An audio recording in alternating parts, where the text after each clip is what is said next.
প্রস্তুত আছে, আবারও খেলা হবে। আবারও কি সংঘাত সহিংসতার দিকে এগিয়ে যাচ্ছে দেশ? বিএনপি আগুন সন্ত্রাস, খেলা হবে।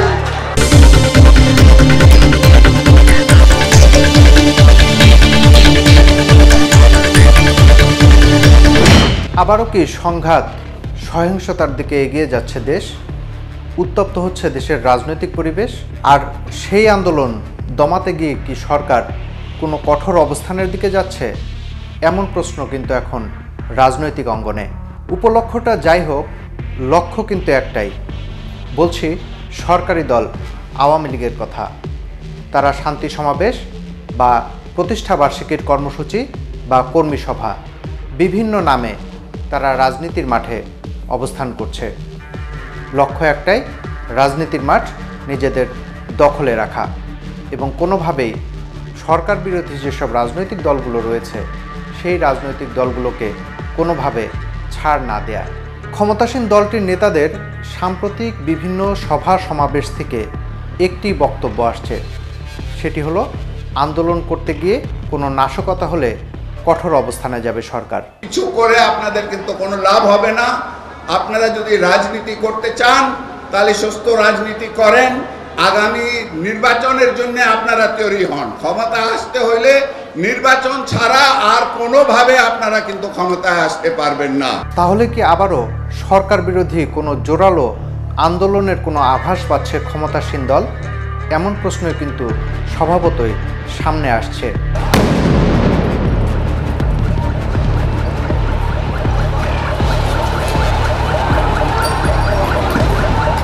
নির্বাচন বন্ধ করতে গেল বছর জুড়ে শক্ত কর্মসূচি পালন করে বিএনপি ও তাদের সমমনা রাজনৈতিক দলগুলো, যার শেষ পরিণতি হয় 28 অক্টোবর। কিন্তু সরকার ও আইনশৃঙ্খলা বাহিনীর কঠোর অবস্থানের কারণে বিএনপি ও তাদের সমমনাদের আন্দোলন ভেস্তে যায়।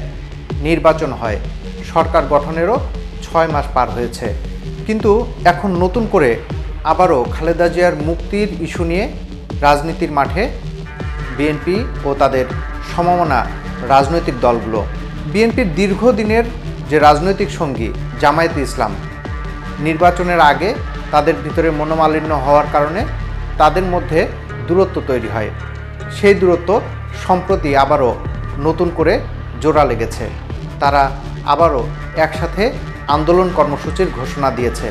বিএনপি নেতৃত্বাধীন যে জোট, সরকার বিরোধী জোট, তারা আবারও এই যে চলতি কোটার সংস্কার আন্দোলন এবং শিক্ষকদের যে আন্দোলন চলছে সেই আন্দোলনে একাত্মতা প্রকাশ করেছে এবং তারা সেটি সমর্থন জানিয়েছে। মূলত এখানেই সন্দেহ লেগেছে ক্ষমতাসীন দল আওয়ামী লীগের। আওয়ামী লীগ মনে করছে যে এই খালেদা জিয়ার মুক্তির ইস্যু বা এই কোটা বিরোধী আন্দোলনের সমর্থন দেয়া নিশ্চয়ই বিএনপির কোনো দুরভিসন্ধিরই অংশ। সেজন্যই বারবার করে তারা তাদের নেতাকর্মীদেরকে সতর্ক করছে, সজাগ থাকার নির্দেশ দিচ্ছে। বলে যে শিক্ষকের আন্দোলন, তার সাথে তারা আছে।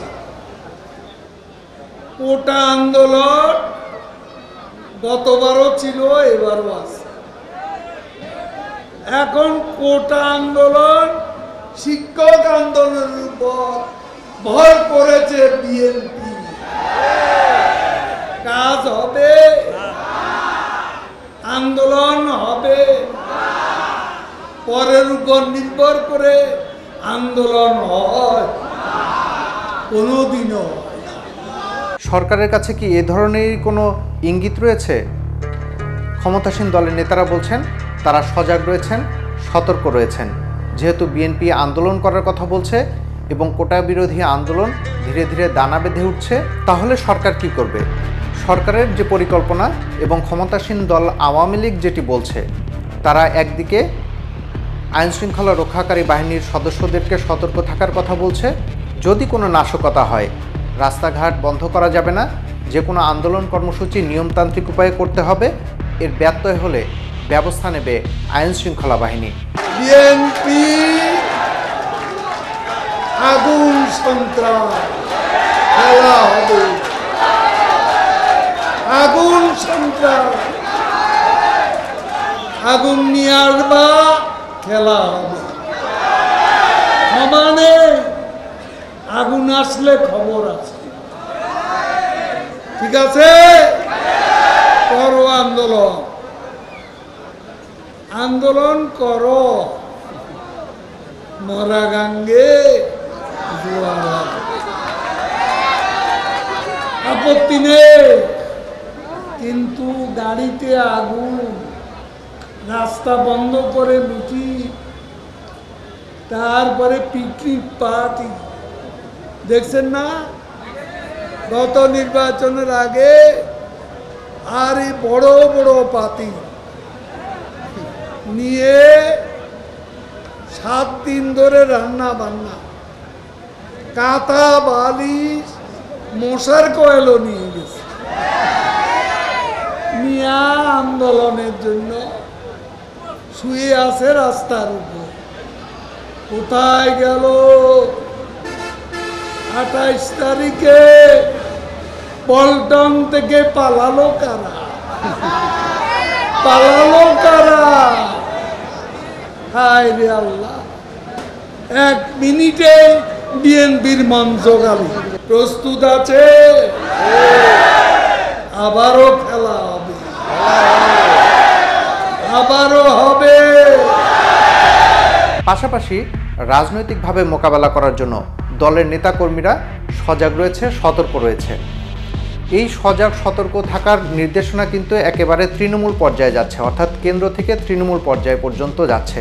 সম্প্রতি যে সভা সমাবেশগুলো হয়েছে এবং সাম্প্রতিক যে বিশেষ করে গেল 23 জুন যে আওয়ামী লীগের প্রতিষ্ঠাবার্ষিকীকে ঘিরে যে 1 মাস ব্যাপী কর্মসূচি ঘোষণা করেছে আওয়ামী লীগ, সেটি কিন্তু প্রতিদিনই কোনো না কোনো কর্মসূচি আওয়ামী লীগ পালন করছে এবং এই কর্মসূচিটি একেবারে তৃণমূল পর্যায় পর্যন্ত অর্থাৎ ইউনিয়ন পর্যায় পর্যন্ত কর্মসূচি এর আগেই আওয়ামী লীগ ঘোষণা করেছে এবং প্রত্যেকটি কর্মসূচিতে কেন্দ্রীয় নেতাদের নির্দেশনা দেওয়া হয়েছে প্রত্যেকটি কর্মসূচিতে সুযোগ মতো তারা অংশ নেবে এবং এই প্রত্যেকটি কর্মসূচির লক্ষ্যই মূলত রাজনীতির মাঠ নিজেদের দখলে রাখা। এই ক্ষমতাসীন দলের যারা নেতারা রয়েছেন তারা যেটি মনে করছেন নেতাকর্মীদেরকে সজাগ রাখা গেলে তাহলে কোনো পরিকল্পনাই বাস্তবে রূপ লাভ করবে না, সরকার বিরোধী কোনো আন্দোলনকে দানা বেঁধে উঠতে দেওয়া হবে না।